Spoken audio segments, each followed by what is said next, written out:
Now when Solomon had finished praying, fire came down from heaven and consumed the burnt offering and the sacrifices, and Yahweh's glory filled the house. The priests could not enter into Yahweh's house, because Yahweh's glory filled Yahweh's house. All the children of Israel looked on, when the fire came down, and Yahweh's glory was on the house. They bowed themselves with their faces to the ground on the pavement, worshipped, and gave thanks to Yahweh, saying, "For he is good, for his loving kindness endures forever." Then the king and all the people offered sacrifices before Yahweh. King Solomon offered a sacrifice of 22,000 head of cattle and 120,000 sheep. So the king and all the people dedicated God's house.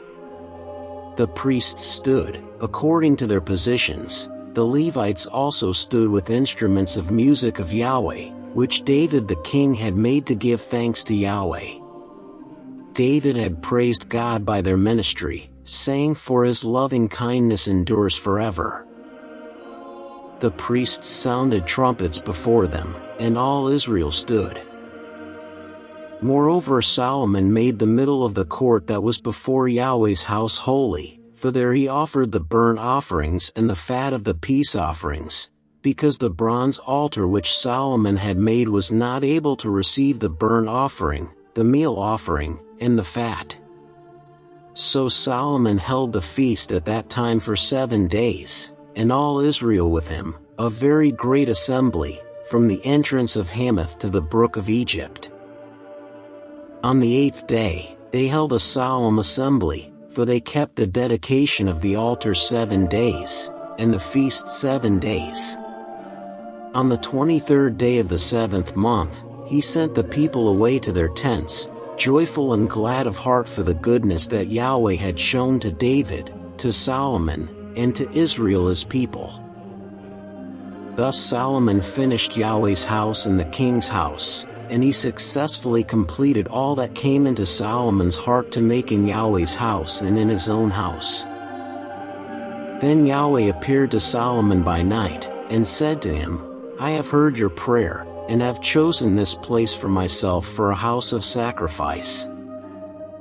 If I shut up the sky so that there is no rain, or if I command the locust to devour the land, or if I send pestilence among my people, if my people who are called by my name will humble themselves, pray, seek my face, and turn from their wicked ways, then I will hear from heaven, will forgive their sin, and will heal their land.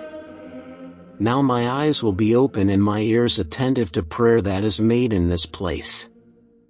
For now I have chosen and made this house holy, that my name may be there forever, and my eyes and my heart will be there perpetually. As for you, if you will walk before me as David your father walked, and do according to all that I have commanded you, and will keep my statutes and my ordinances, then I will establish the throne of your kingdom, according as I covenanted with David your father, saying, There shall not fail you a man to be ruler in Israel. But if you turn away and forsake my statutes and my commandments which I have set before you, and go and serve other gods and worship them, then I will pluck them up by the roots out of my land which I have given them, and this house, which I have made holy for my name, I will cast out of my sight, and I will make it a proverb and a byword among all peoples. This house, which is so high, everyone who passes by it will be astonished and say, Why has Yahweh done this to this land and to this house?